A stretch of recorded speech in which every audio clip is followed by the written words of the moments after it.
한 나라의 최대 권력이자 국군 통수권을 지니고 있는 우리나라 최고의 직책이 있습니다. 바로 대통령.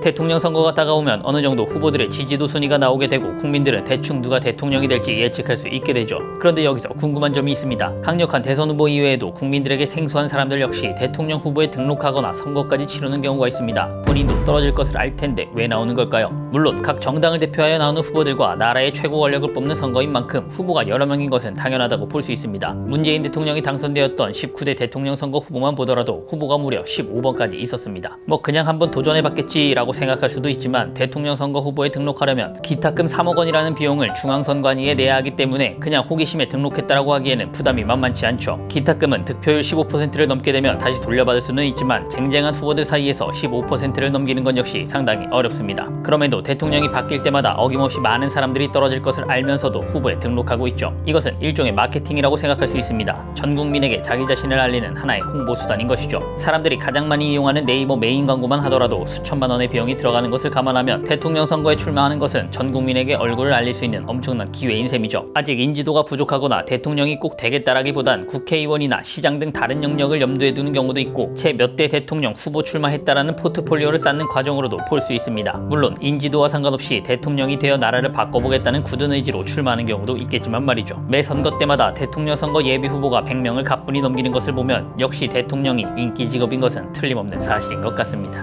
근데 그거 알아?